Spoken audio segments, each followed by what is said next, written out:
is one of the oldest parts of Liverpool, one of the nicest parts of the city. This is where John Lennon came to live when he was 5 years old. I'll explain why John came to live here a little bit later, but this is John's home part of the city. This is where he was most familiar with, this is where he grew up. Most of John's friends lived in and around Woolton Village, and of course teenage John attended the local Quarrybank Grammar School, and that's where he formed his skiffle band, the Quarrymen. Now in the summer of 1957, take yourself back to 1957 folks, in the summer of 1957 John and his friends, the Quarrymen, were invited to play at the Woolton Village Summer Fete. Now it wasn't because they were brilliant musicians, because they weren't, they were just young lads having a bit of fun. But one of John's lifelong friends, a guy called Pete Shotton, was an early member of the Quarrymen. Pete's mum was on the organising committee of the Summer Fete, so she was able to get the boys the gig on the day, and they felt if they had a skiffle band playing, it would attract more young people to the village fete. Now one of John's friends who lived here in Woolton was a guy called Ivan Vaughan, and Ivan Vaughan also knew Paul McCartney.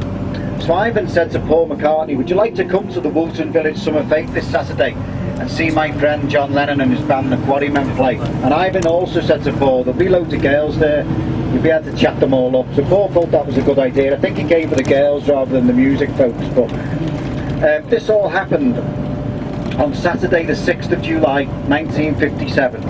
Paul McCartney was 15 years old. Now he put his best clothes on to impress all the young ladies. So that was black drain pipe trousers and a white sports jacket, and he cycled from his home in Allerton, which was 1 mile from here, and he came to this church here on the left. Just keep an eye out, this second building back with the pointed roof. I'm going to talk about that in a minute folks. You might like to take a photograph, I'll talk about that in a minute. But there's a church here on the left, St. Peter's Church. Paul McCartney, he arrived in Allerton on his bicycle. He wandered into the field at the back of the church, and that's where the village fete was taking place. And Paul McCartney saw 16-year-old John Lennon for the very first time. John was wearing a checked shirt that day. He was fronting his band, the Quarrymen. John was singing the Del Viking song, Come Go With Me, when Paul first saw him. And now Paul was impressed with John, thought his singing was good, thought his guitar playing was good, but he was amused as well because John didn't know all the words. And John used to make his own words up. Paul thought that was both clever and amusing as well. Now later that day, the Quarrymen also had an evening gig at St. Peter's Church Hall. So if you turn to your right now folks, the building I just mentioned to you before, so the second building back with the pointed roof, the more red brick, that's St. Peter's Church Hall. John and the Quarrymen were all sitting around in there. They were having a few bottles of beer before playing the evening show. Ivan Vaughan took Paul McCartney into the church hall and introduced Paul to John. Paul had his guitar with him that day, and Paul played some songs for John. One of the songs he played was the Eddie Cochran song called 20 Flight Rock. John was impressed. Paul knew all the words to the songs. Paul could tune a guitar as well. John couldn't do that.